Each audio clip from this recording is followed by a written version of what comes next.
Je suis ravi d'être avec vous aujourd'hui et c'est un vrai plaisir pour moi de vous retrouver, d'autant plus que nous avons commencé l'année et je voudrais vous présenter mes vœux les plus sincères, les plus agréables, d'autant plus que l'année elle continue, elle est nouvelle, le chiffre est nouveau. Il va falloir qu'on s'attache les reins, que demeure quand même persévérant sur les 365 jours qui sont à venir. Que Dieu nous bénisse tous et qu'il nous permette d'aller jusqu'au bout de cette année, juste par sa grâce et pour sa gloire et notre bien-être. Ce matin, j'ai un agréable moment à passer avec vous en ouvrant la parole de Dieu. Vous avez très certainement eu l'occasion de lire les Saintes Écritures et je crois que vous avez découvert des choses parfois qui vous troublent ou alors qui restent un peu difficiles à comprendre. Et juste avant d'ouvrir la Bible et de décortiquer tout ça, d'essayer d'éclaircir certains points que je voudrais vous présenter, je voudrais faire une courte prière avec vous si vous le voulez bien. Notre Dieu, notre Père, c'est avec reconnaissance et action de grâce que nous venons à toi. Merci de nous permettre de te rencontrer, de nous rencontrer, Seigneur, et de nous redécouvrir, de te redécouvrir. Puisse ton esprit nous accompagner, puisse le sang de Jésus nous être accordé, nous soyons loin de cette grâce que tu nous fais grâce à sa mort, et que ce moment soit pour ta gloire, pour notre salut, mais aussi pour le bien-être de tous. Au nom de Jésus, nous t'avons prié. Amen. Un jour, dans la Bible, j'étais en train de faire une recherche particulière. Et puis, je suis tombé sur une expression que Pierre utilise. Et j'ai porté ma curiosité à savoir combien de fois ça revenait dans la Bible. Alors, je vous lis cette expression-là, puisqu'il se trouve dans les Saintes Écritures, dans 1 Pierre chapitre 1, verset 19. C'est surtout ce verset-là qui m'a marqué et j'ai voulu savoir pourquoi ce texte avait été écrit comme cela. Voici ce qui est dit dans 1 Pierre chapitre 1, verset 19. « Mais par le sang précieux de Christ, comme d'un agneau sans défaut et sans tache. » À partir de là, je me suis mis à chercher dans la Bible le mot « agneau », depuis quand c'est venu dans les Saintes Écritures, et à partir de quoi Pierre plutôt a pu dire « d'un agneau sans défaut et sans tache ». Je me suis souvenu d'une chose intéressante. Quand Jésus s'approche et se prépare à descendre dans les eaux du baptême, Jean-Baptiste y était déjà dans le journée. Il baptisait les uns et les autres qui venaient à lui dans un esprit de repentance, de conversion, de confession même de leur faute antérieure pour rétablir une relation avec Dieu. Et je me suis souvenu dans ce texte-là, Jean utilise l'expression « agneau de Dieu » pour la première fois. Et quand il l'utilise au chapitre 29, ou plutôt au verset 29 de Jean, chapitre, c'est l'évangile de Jean, quand il l'utilise, il est dans un cadre particulier. Je l'ai dit, il est sur le bord du Jourdain, il baptise les gens, et à un certain moment, il voit venir quelqu'un qu'il voit pour la première fois, qu'il ne connaît pas, mais il avait été averti que cette personne-là viendrait à lui. Et quand vous prenez l'évangile de Jean au chapitre 1er, verset 29, il déclare ceci. Le lendemain, il vit Jésus venant à lui et il dit « Voici l'agneau de Dieu qui ôte le péché du monde. » Et quand vous allez un petit peu plus loin, dans ce même chapitre, au verset 36 notamment, il dit ceci « Et ayant regardé Jésus qui passait, il dit « Voici l'agneau de Dieu. » Cette expression-là, c'est pour la première fois qu'elle apparaît dans la Bible. Tant dans l'Ancien Testament que dans le Nouveau Testament, l'agneau de Dieu. C'est vrai que dans les sacrifices qui étaient prescrits par Dieu dans le sanctuaire, même avant le sanctuaire, pour Abraham, pour Adam et Ève, l'expression n'apparaît pas, mais c'est vraiment un agneau qu'on prenait pour l'expiation des péchés ou alors une vache rousse. Donc, quand Jean-Baptiste dit cela, c'est pour la première fois que l'expression fait son apparition et il le répète pour la deuxième fois au verset 36. Mais attention, cette expression-là fait certainement allusion à ce qui arriverait à Jésus. Parce que auparavant, l'homme amenait son agneau pour l'expiation de ses péchés. Et quand il vient avec l'agneau, c'est lui qui l'égorge. Mais là, on parle de l'agneau de Dieu. Cela veut dire que quand l'agneau de Dieu apparaît, normalement, l'agneau de l'homme doit disparaître. C'est-à-dire que l'homme n'aura plus besoin d'amener son agneau.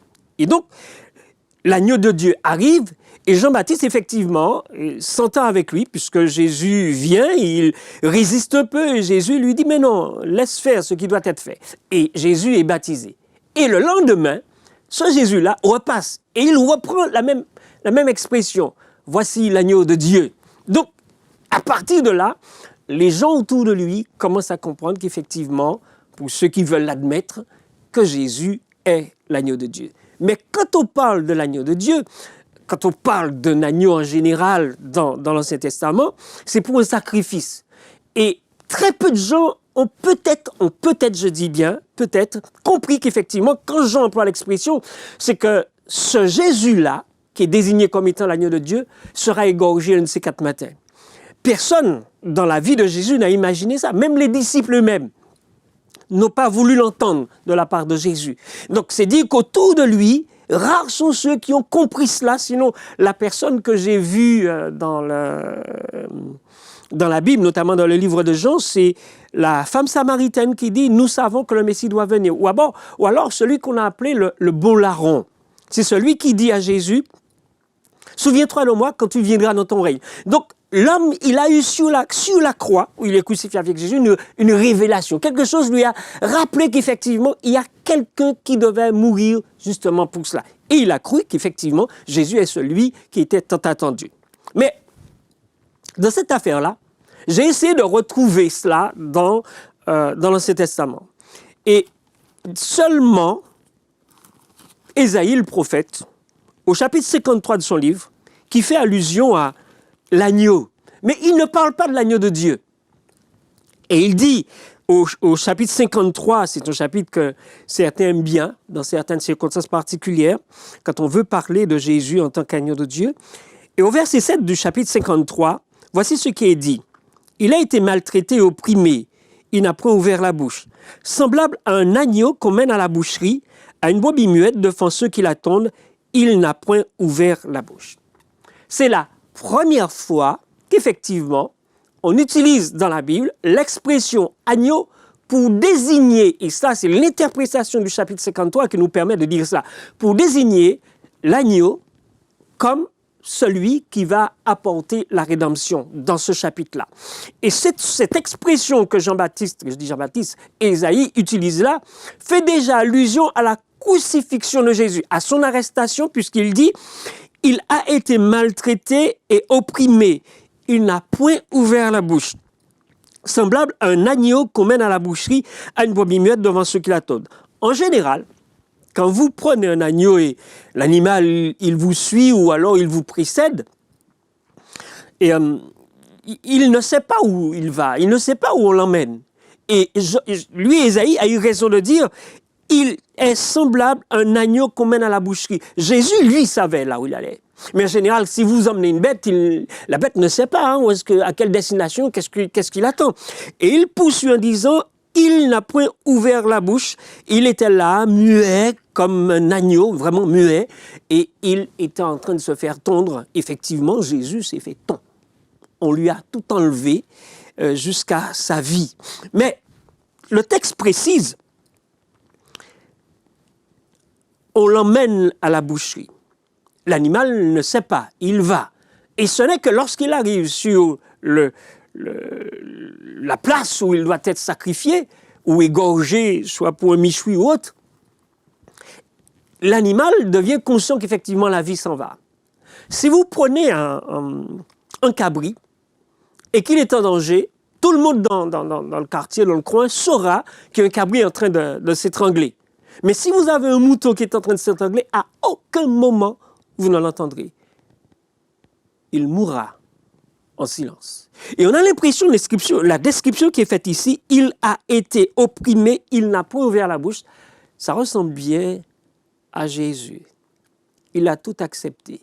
Et même quand Pierre a voulu couper la tête de Malchus, je dis bien couper la tête de Malchus, parce qu'en fait, si Pierre avait voulu trancher l'oreille, si vraiment qu'il avait fait son coup d'épée pour trancher l'oreille, normalement l'épée aurait dû descendre sur le côté et couper tout cela, trancher tout cela. Mais si vous observez bien le texte biblique quand il parle du coup porté par Pierre, l'épée tranche l'oreille et est déviée et ne fait qu'emporter l'oreille. Donc il y a eu ce jour-là, et je reste convaincu, il y a eu une main qui a détourné l'épée, qui a fait que ça l'a emporté mais tout juste l'oreille.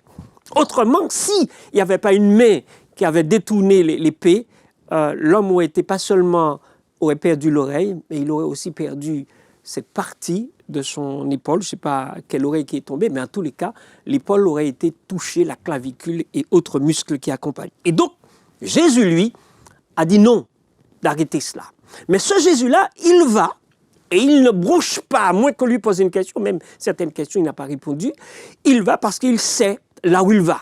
C'est-à-dire que l'agneau qu'on mène à la boucherie, il ne sait pas, mais lui, Jésus, il est venu pour cela. D'ailleurs, il l'a dit dans Jean chapitre 12, le 25-27, il est venu pour cela. Et notre Seigneur, dans ce cas, il conçoit être la brebis, l'agneau qui doit être immolé.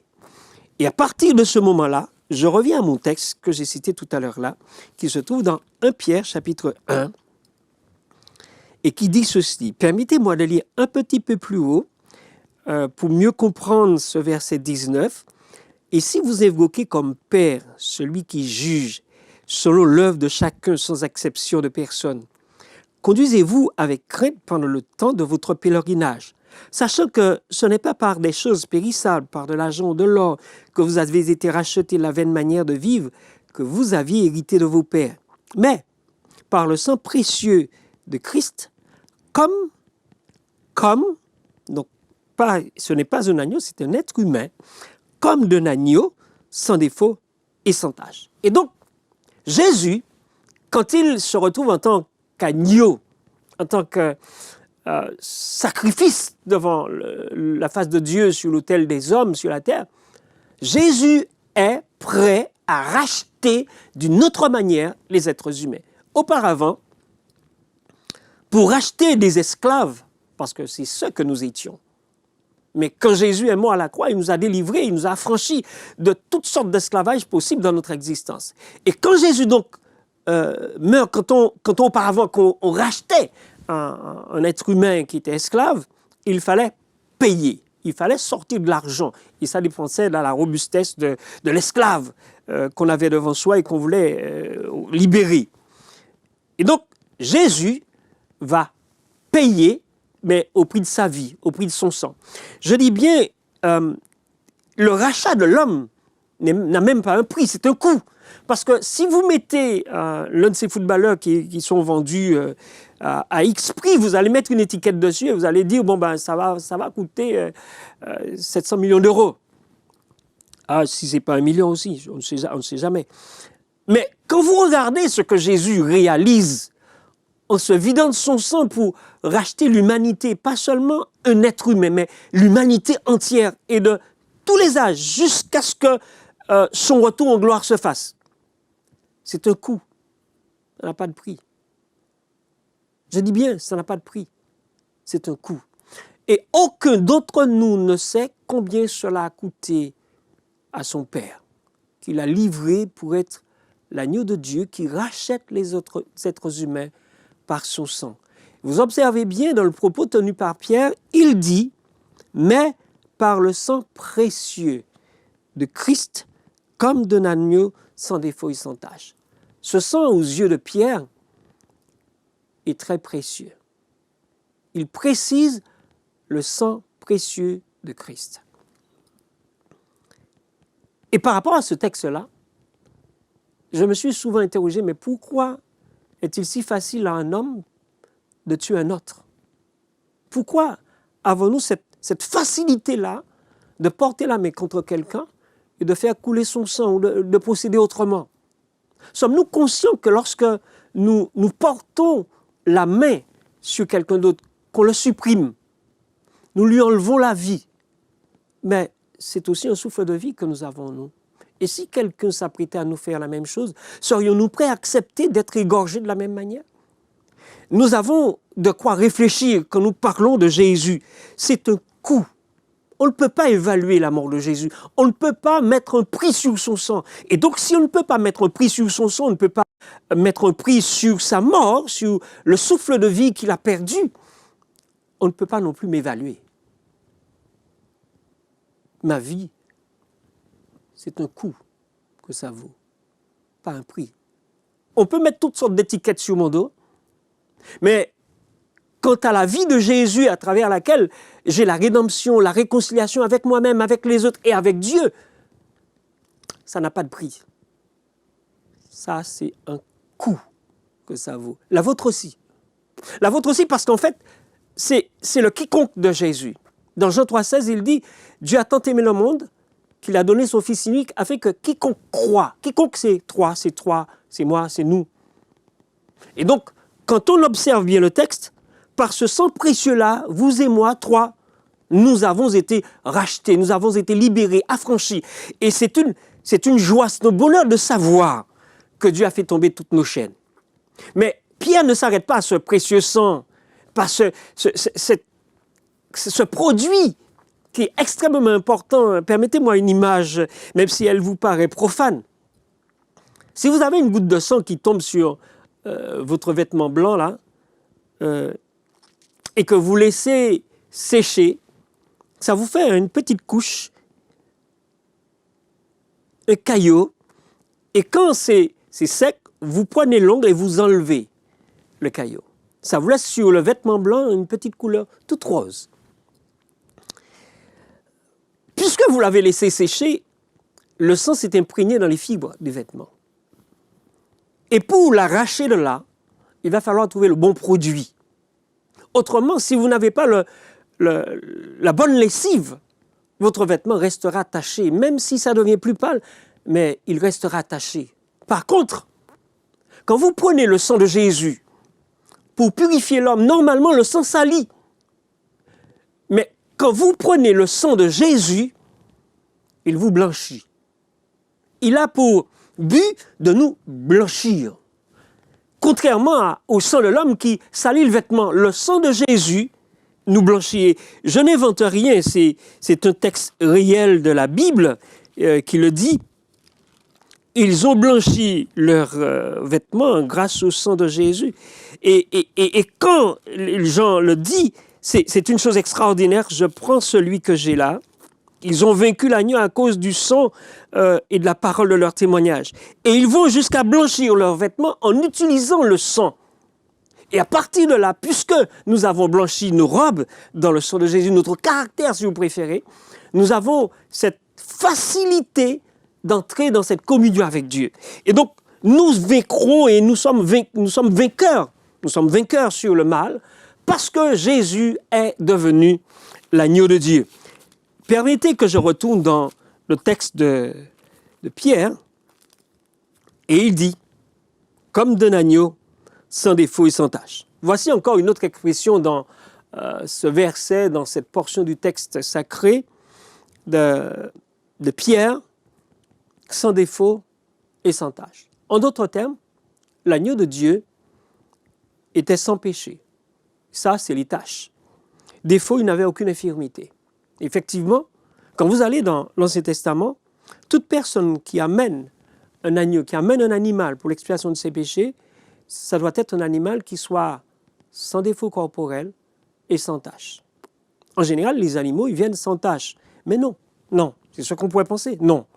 Parce que vous aviez à l'époque, même aujourd'hui, vous aviez des animaux qui avaient des taches tout en étant couleur marron, qui avaient parfois des taches un peu plus foncées à certains endroits, ou alors vous avez un animal qui est noir et vous avez des taches blanches dessus. Donc, il fallait que l'animal, dans sa couleur, soit uniforme.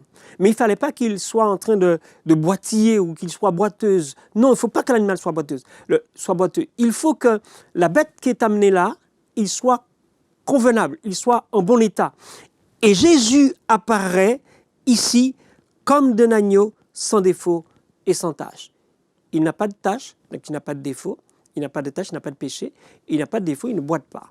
Jésus, c'est l'animal qu'il faut, c'est la brebis qu'il faut, c'est la personne qu'il faut, c'est ce dont il nous faut pour être réconciliés avec Dieu, être réconciliés avec nous-mêmes, réconciliés avec les autres autour de nous. Et donc, cette expression-là, c'est la deuxième qui apparaît dans ce verset-là, et je me suis amusé à le chercher dans le Nouveau Testament. On ne le trouve pas. C'est la seule fois, comme le sang précieux, c'est la seule fois que ça apparaît dans le Nouveau Testament. Et même dans l'Ancien Testament, on ne retrouve pas d'un agneau sans défaut et sans tache. Donc Pierre est en quelque part à l'origine de ces mots-là qu'il a choisis. Et quand vous allez dans l'Ancien Testament, l'expression sans défaut et sans tache est réservée à la vache rousse. À aucun moment, l'expression n'est utilisée pour un agneau sans défaut et sans tache. La vache rousse était utilisée là aussi pour l'expiation des péchés. C'est le seul endroit, vous pouvez faire les recherches, le seul endroit où on parle de la vache rousse, et là, l'expression, elle est inversée. On parle de sans tache et sans défaut pour la vache rousse. Je ne sais pas pourquoi la traduction est comme ça, mais en tous les cas, quand Pierre reprend cette histoire sans tache et sans défaut, ou sans défaut sans tache, il le met à l'envers de ce qui est déjà dans l'Ancien Testament. Et donc, la brebis elle-même, l'agneau qui est amené, est sans défaut et sans tache. Et l'aspiration, le rêve de Dieu, le plus grand rêve de Dieu, c'est que nous parvenions à être sans défaut et sans tache. C'est-à-dire que nous soyons totalement débarrassés de tout ce qui pourrait contrarier la relation avec lui. Je prends un texte de Daniel au chapitre 9, verset 24.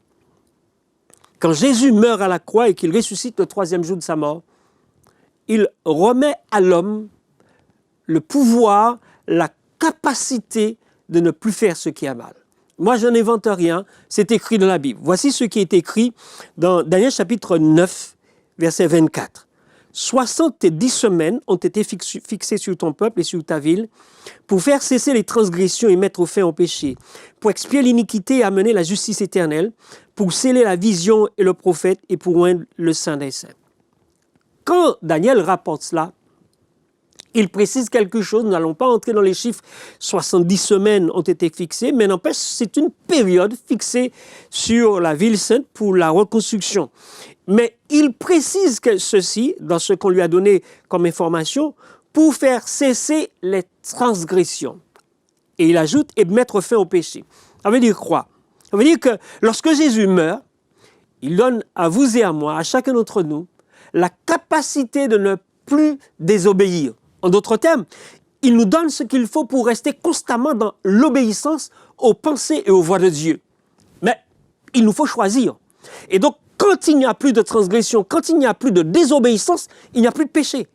Parce que c'est la désobéissance qui amène le péché. C'est la transgression de la loi qui coupe la relation en quelque part, qui fait qu'on rate le but.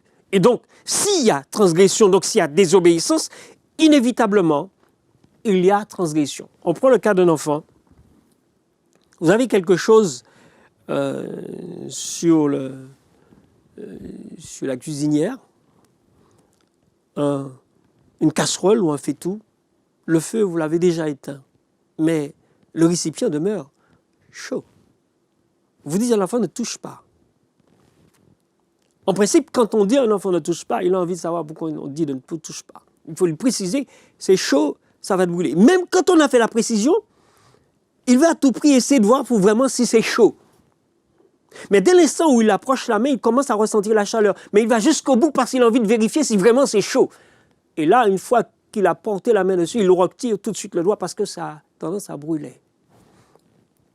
La désobéissance lui pose problème parce que le bout de son petit doigt a été échaudé. C'est un peu cela. Nous désobéissons et donc nous transgressons. Et quand nous transgressons, nous avons cette petite poche, malheureusement, qui détruit la relation entre nous et Dieu, parfois avec l'autre. Et donc, quand Jésus meurt et qu'il ressuscite, il nous donne la même capacité qu'il avait pour ne plus désobéir. Certains ont tendance à s'appuyer sur le fait que le texte dit « Ah oui, la chair est faible, oui, ma mère m'a conçu dans le péché. » Oui, c'est vrai, mais c'est sans compter sur ce que Jésus a fait. C'est ne pas croire en ce que Jésus a réalisé pour nous permettre de rester toujours dans l'obéissance, d'autant plus que le texte continue pour expier l'iniquité et amener la justice éternelle. Jésus a expié nos péchés. Il nous a affranchis, il nous a délivrés. Et c'est le seul qui a été envoyé pour ça. C'est le seul qui a été désigné pour cela. Même si certains attendent toujours le Messie, dans la prophétie même de Daniel, et quand vous descendez un petit peu plus bas, verset 26, il dit ceci, « Après les 62 semaines, un oint sera retranché, et il n'aura pas de successeur. À partir du moment où Jésus expire à la croix, c'est fini. Il met un terme à ce système sacrificiel qui voulait que chaque fois que quelqu'un pêche, qu'il amène son agneau à l'autel, qu'il l'égorge et que le sang soit aspergé sur les cornes de l'autel pour obtenir le pardon des péchés et répandu autour de l'autel. Nous n'avons plus cela à faire. Dieu a répandu sur le mont Golgotha le sang de Jésus. Et ce personnage qui perd la vie à cause de nous, mais qui nous donne la capacité de ne plus faire ce qui est mal, il n'y en aura pas d'autre. C'est le seul. Et le texte dit bien, un ouin sera retranché et il n'aura pas de successeur.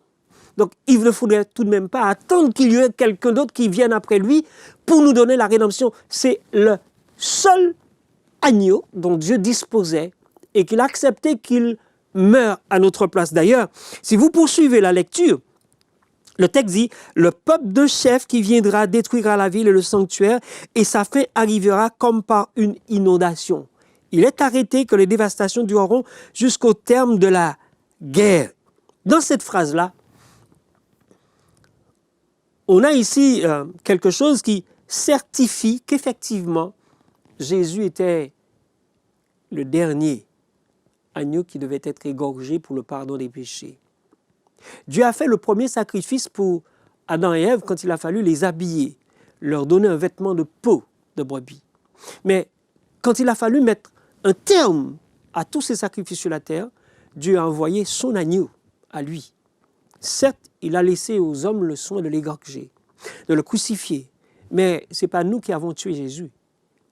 Il est mort de lui-même. Ce n'est pas un homme qui a porté. Parce que quand on vérifie s'il est vraiment mort, on enfonce la lance, il est déjà mort. Donc l'homme ne l'a pas tué. C'est le poids du péché, l'angoisse du péché qui l'a achevé. Je reviens à mon texte, il dit « Le peuple de chef viendra, détruira la ville, et le sanctuaire et sa fin arrivera comme par une inondation. » En fait, le peuple de chef, ce sont les Romains. Le chef, c'est Titus. En l'an 70 de notre ère, quand la ville de Jérusalem est attaquée, à un certain moment, les soldats ont mis dans leur tête qu'il faut détruire le temple. Et c'est ce qui est écrit là. Mais Titus arrive au bon moment, il dit non, non, non, non. C'est nous qui avons mis tout cela en place. Le temple était fait de marbre blanc. Et ça avait un éclat extraordinaire. On peut comprendre Titus pourquoi il met l'opposition n'a pas touché au temple. Mais une fois le dos tourné, les soldats avec les torches à la main vont les jeter dans le temple et mettre le feu.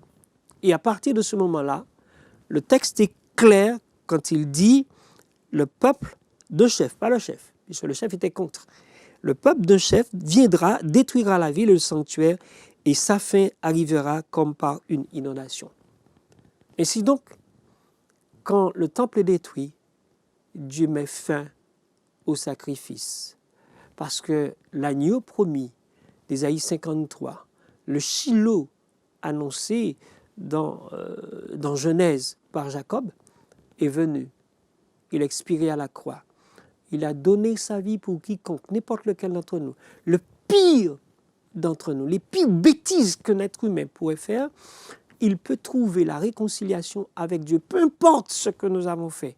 À partir du moment où nous acceptons de retourner à Jésus, il est en mesure de nous blanchir.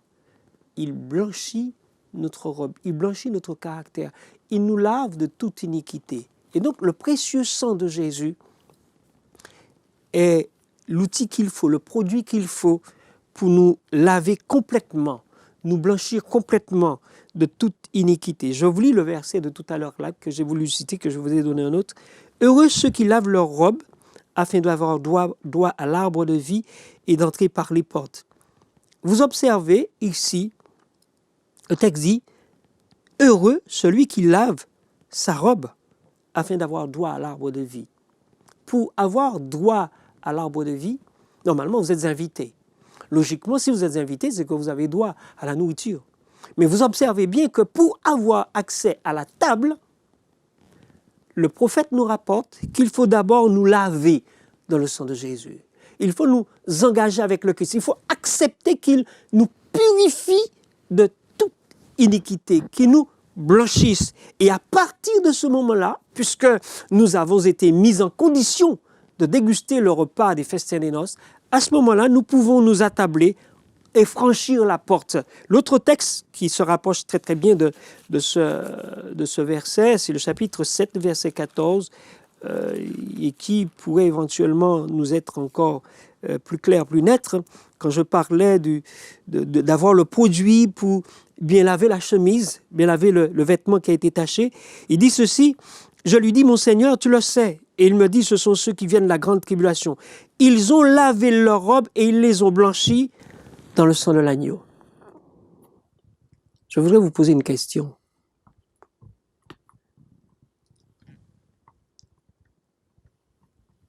Dans quoi et avec quel produit lavez-vous votre caractère? À partir de quoi vous pensez pouvoir blanchir votre personne devant Dieu?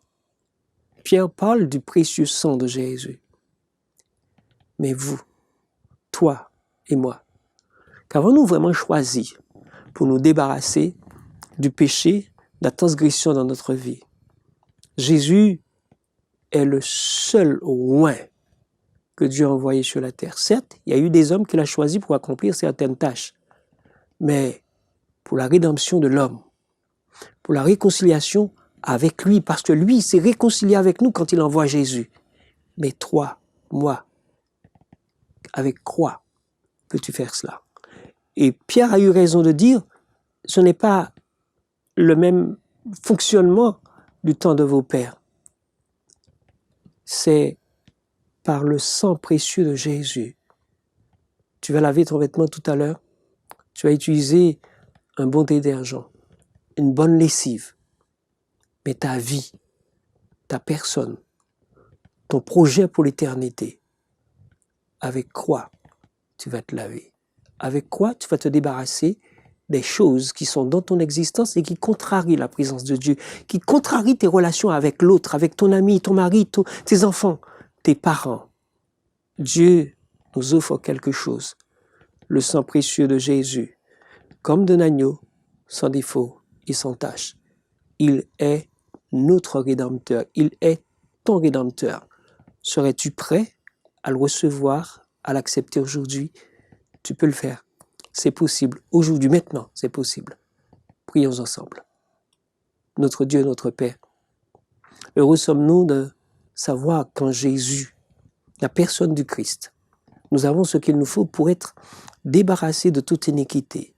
Il devient notre Pâque, il devient notre paix, et à partir de là, notre avocat, dans le cas où, après avoir purifié notre existence, nous puissions être entendus par lui, mais aussi être lavés, débarrassés de toute iniquité. Puisses-tu donc une nouvelle fois, Seigneur, étendre ta main dans nos vies, et quelle que soit la personne qui aujourd'hui se tourne vers toi et soupire après cette délivrance obtenue à la croix pour lui, Seigneur, selon ta volonté, selon ce qui te permettra de réaliser dans sa vie, étends ta main à l'aide du sang du Christ et grâce à ton esprit, lave son vêtement afin qu'il soit blanchi. Lave sa personne, ses profondeurs intérieures, la source de sa personne, Seigneur. Amène la guérison.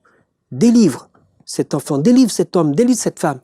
Délivre ce jeune qui souhaite qu'effectivement, tu sois le seul réconciliateur avec toi, entre toi et lui. Au nom de Jésus, nous t'avons prié. Amen.